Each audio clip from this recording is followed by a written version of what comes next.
Trop souvent, on cherche des stratégies et des méthodes sans comprendre réellement la nature du marché. Je pense que lorsque vous voulez mettre en couple avec quelqu'un ou que vous cherchez une partenaire pour bâtir une relation sur le long terme, vous vérifiez bien que cette personne est d'abord un être humain. Et ça, c'est très important. Donc, comme pour le marché, pour l'investissement et pour le trading, on doit d'abord se rassurer du fonctionnement du marché, de la nature du marché, avant de chercher à bâtir une relation avec, avant de chercher à faire fructifier son capital. Il est important de savoir comment ce marché fonctionne. Et dans cette vidéo exclusive que je vous partage, c'est une vidéo d'un cours que j'avais fait en novembre 2024 durant mon bootcamp. Je vous partage les clés pour comprendre la nature du marché, la nature de base du marché. Ces 20 minutes que vous allez voir pourraient réellement transformer votre approche des marchés financiers.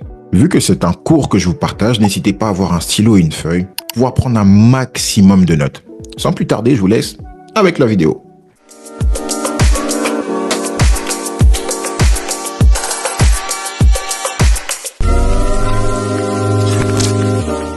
Tout ce qu'on va voir aujourd'hui qui est très important, la dépendance du trader. Et ouais, même si pour moi l'idée c'est que vous puissiez devenir indépendant, mais il y a des choses dont vous êtes dépendant. La liquidité est un concept clé sur les marchés financiers. Elle se réfère à la capacité de vendre rapidement et facilement un actif sans affecter le prix. La première des choses dont le trader est dépendant, vous devez écrire, notez s'il vous plaît, c'est la liquidité. La liquidité est importante car elle garantit que les investisseurs ou traders peuvent entrer et sortir du marché avec facilité, qui maintient l'efficacité du marché, l'efficience du marché. Donc, ce concept de liquidité, c'est quoi? C'est le fait tout simplement qu'aujourd'hui, tu peux acheter ou vendre sur EURUSD sans que ça puisse avoir de l'impact sur les prix. Acheter ou vendre sur sur le Bitcoin sans que ça puisse impacter le prix du Bitcoin.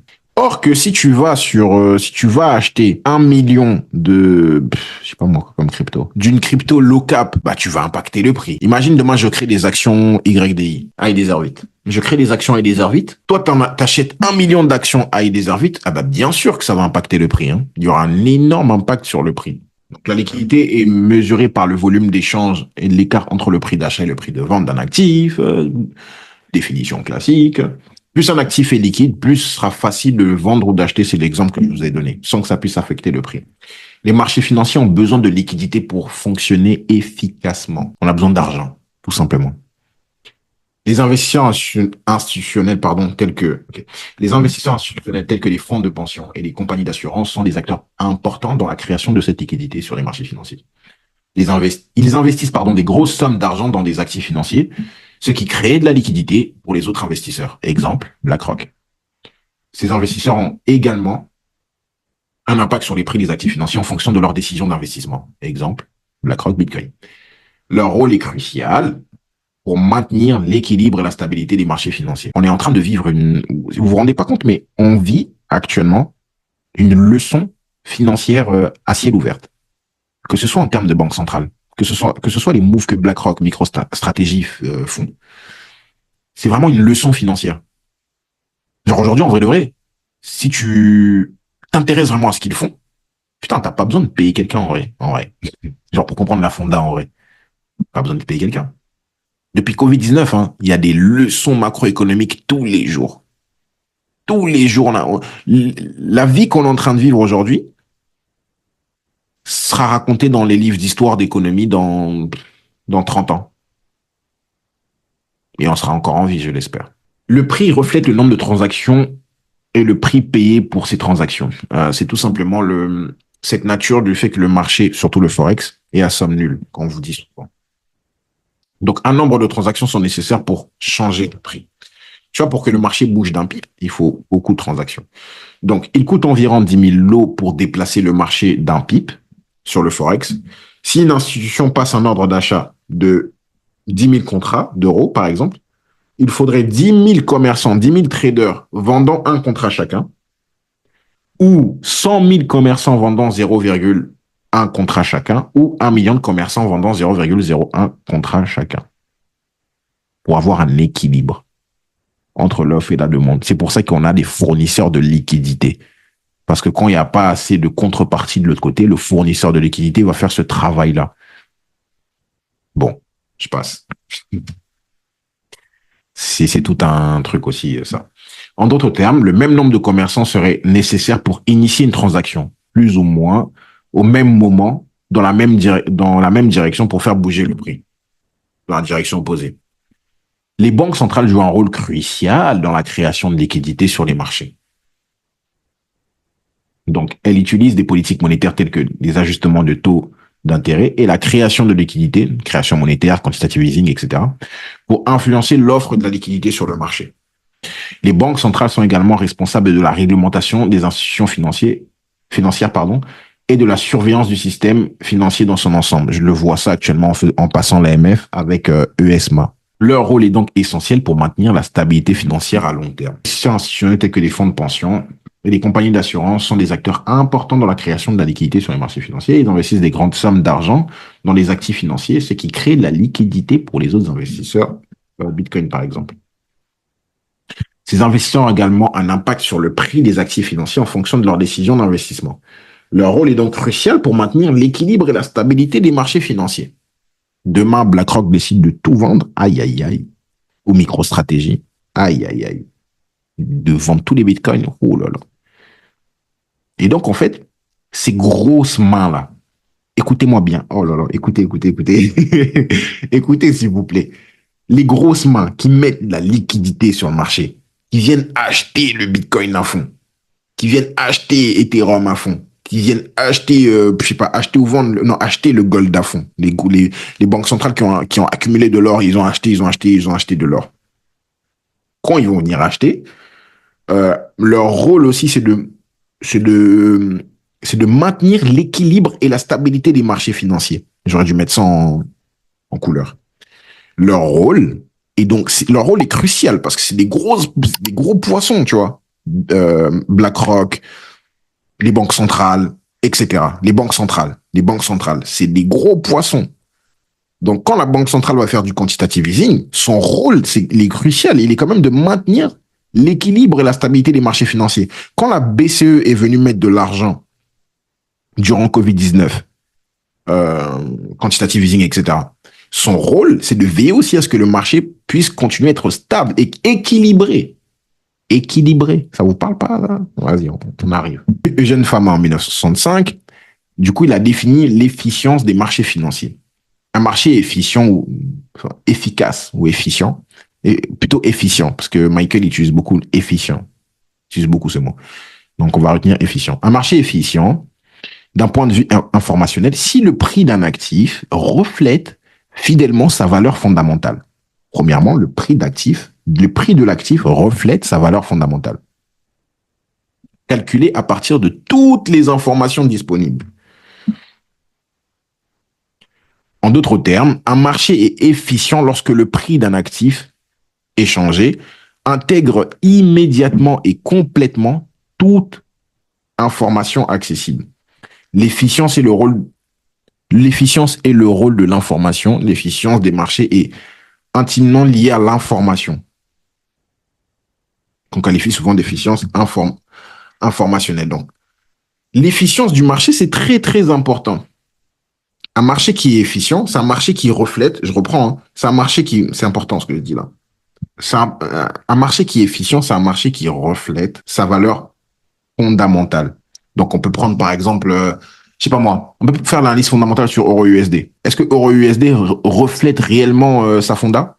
Est-ce que EURUSD reflète par exemple l'écart entre les rendements 10 ans et les 10 ans américains et les bonds 10 ans allemands? Est-ce que est-ce que USD CAD reflète fidèlement, immédiatement et complètement les informations qu'on a sur leur politique monétaire et sur les rendements américains et canadiens?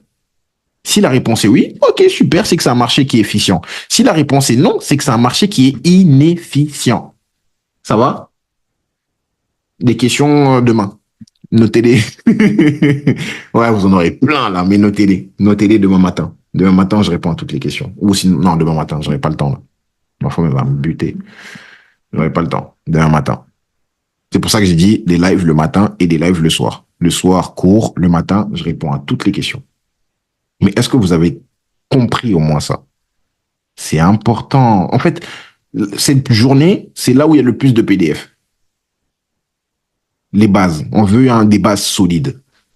Après, le reste, on va broder sur ces bases, pardon. Je reprends, c'est important, c'est important. L'efficience du marché reflète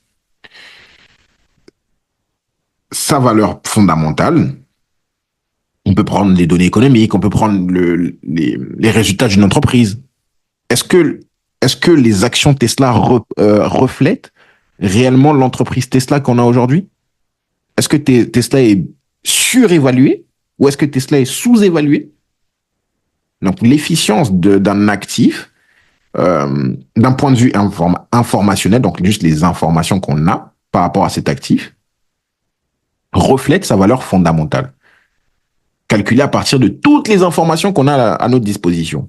Si on prend EURUSD, IPC, PEPPE, enfin IPC, PPI, machin, les données économiques. En d'autres termes, donc le marché est, en d'autres termes, donc si en prenant toutes les informations que j'ai sur euro, taux d'intérêt, non, toutes les informations que j'ai sur Aude, taux d'intérêt, non, et que je regarde les rendements, le bond allemand, je regarde les rendements australiens, est-ce que Euro-Aude est-ce que Euro-Aude reflète vraiment toutes ces informations que j'ai et cette valeur fondamentale que j'ai déduite? Si la réponse est oui, c'est que Euro-Aude est efficient. Si la réponse est non, c'est que Euro-Aude est inefficient. Donc, informations actuelles telles que les annonces, des résultats financiers, comme je disais, d'une entreprise. Je suis allé vite pour éviter que vous ne compreniez pas. J'ai expliqué tout ce que j'ai écrit là. Bref, telles que les annonces des résultats financiers d'une entreprise et d'autres nouvelles spécifiques la concernant. Ces informations peuvent être publiques, accessibles à tous, comme communiqués de presse, rapports financiers, conférences de presse, politique monétaire, blablabla, ou privées, détenues par un groupe restreint d'individus, avant une publication officielle, par exemple. Ça, c'est souvent pour les actions et tout. Dans un marché efficient, toutes ces informations, quelles que soient publiques ou privées, influencent immédiatement le prix de l'actif. C'est pourquoi l'information est considérée comme le nerf de la guerre dans les marchés financiers. Twitter, par exemple, blablabla. Et la compréhension et l'interprétation de ces informations. Elle est essentielle pour les décisions d'achat et de vente prises par les traders. Nous. Pourquoi l'efficience des marchés est-elle importante? Le principal rôle des marchés financiers est de distribuer de manière efficace les ressources et de répartir les risques entre les différents acteurs économiques. Si le prix des actifs reflète la véritable valeur du bien sous-jacent, dont les ressources sont investies de façon optimale, cela permet d'éviter des déséquilibres importants. Comme le fait de payer bien plus cher un actif, ce qu'il en vaut réellement, sa vraie valeur en vrai. Oh, il y a un gars il y a un gars qui me suit pas là. Il y a une personne qui me suit plus. Donc, en fin de compte, l'efficience garantit que les investisseurs achètent et vendent à des prix justes. Donc, par exemple, Bitcoin 80K, en vrai, le vrai, si tu, enfin, imagine, hein, imagine le truc. Tu réunis toutes les informations, 80K, oui, c'est le prix que ça vaut. Donc, tu l'achètes à 80K plein pot. Quand, par exemple, BlackRock l'achète à 50K, quand BlackRock l'achète à 40K, tu penses vraiment que BlackRock, il est con ou quoi? Non, il dit que ouais, ça vaut ce truc, ça vaut ce prix. Quand les gens, quand les Michael Saylor, euh, font des levées de fonds de plus de 5 milliards pour acheter un Bitcoin à 70K, 70K, il appuie sur le bouton buy.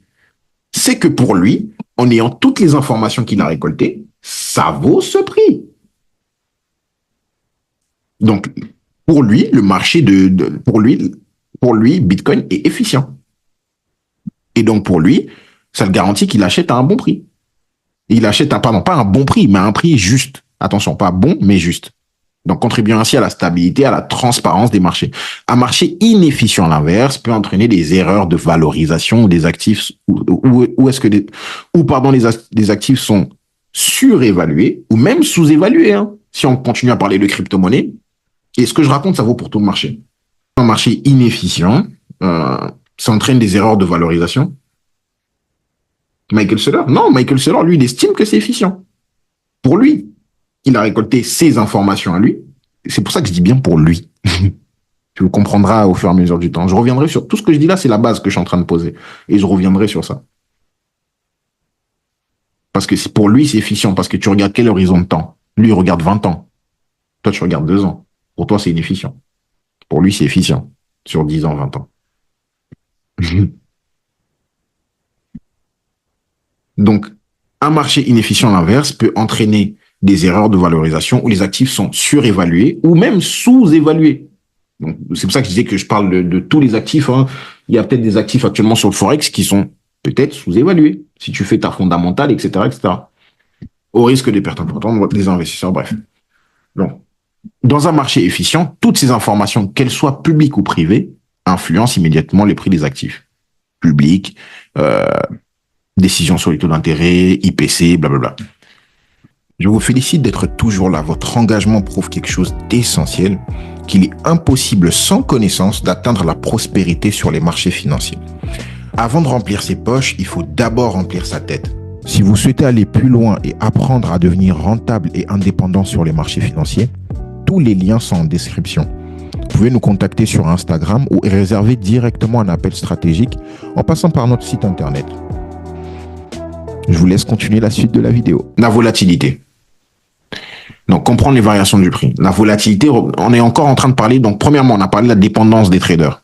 Le trader est dépendant de quoi? Il est dépendant de la liquidité. Le trader doit comprendre l'efficience du marché. Cette notion-là. Troisième des choses, le trader doit savoir que c'est un putain de dépendant. Sa drogue, c'est la volatilité. Point.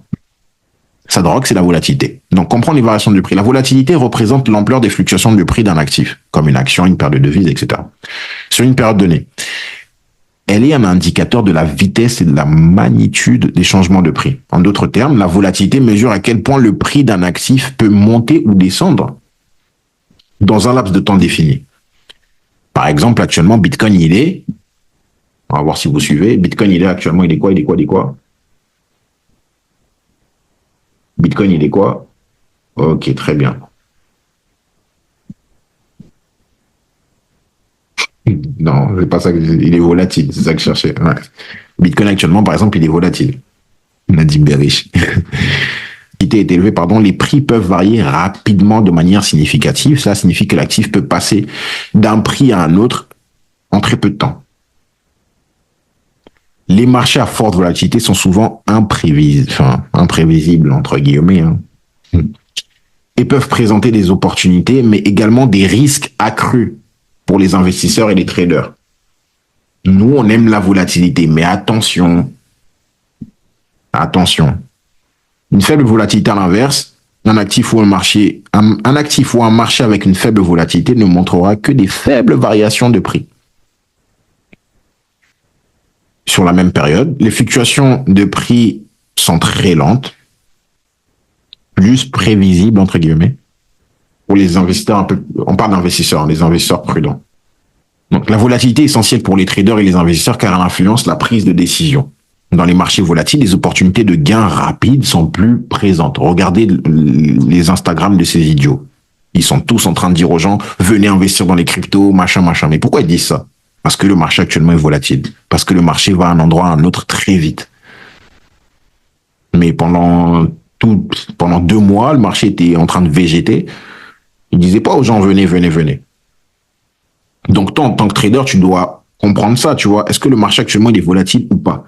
Est-ce que je risque d'avoir un marché volatile dans les semaines à venir ou pas? Si t'as pas de marché si tu t'attends à ce que le marché ne soit pas volatile ou qu'il n'y a pas de volatilité, pourquoi tu vas te battre? C'est ça mon propos. T'as un marché qui est peu volatile, peu liquide. T'as des journées qui sont peu volatiles. Pourquoi tu vas te battre? Il y a des journées qui sont volatiles. Tu peux te battre. Mais après, derrière, ça dépendra de comment tu es. Mais moi, en tout cas, personnellement, les journées volatiles, je me bats. Je suis là. Pourquoi? Parce que ça fournit des opportunités de gains, entre guillemets, rapides. Le risque aussi de perte est grand, bien évidemment. L'un ne va pas sans l'autre. Marché qui est moins volatile, c'est lent. C'est là, le prix traîne sur ton prix d'entrée pendant 15 ans. Des fois, c'est pas intéressant. On cherche pas ça. Faut être honnête. Qu'est-ce qu'un momentum, un volume et momentum? Qu'est-ce qu'un volume? Alors, attendez, je vais lire. Par exemple, Antoine. C'est bien, Antoine, tu sais où je vais vous emmener. Donc, le volume représente le nombre total de transactions effectuées par un actif financier. pendant une période donnée. Par exemple, une journée de trading, le volume indiquera combien de fois cet actif a été acheté ou vendu. On va pas mettre l'indicateur volume. Hein. Vous devez juste savoir quand est-ce que le marché est volatile et quand est-ce qu'il peut avoir du volume. Un volume élevé signifie que l'actif attire beaucoup d'intérêt, Bitcoin, ce qui peut être un indicateur de forte activité des traders et des investisseurs. À l'inverse, donc tu dois savoir quelle journée le marché peut être volatile et avec du volume, tu vois.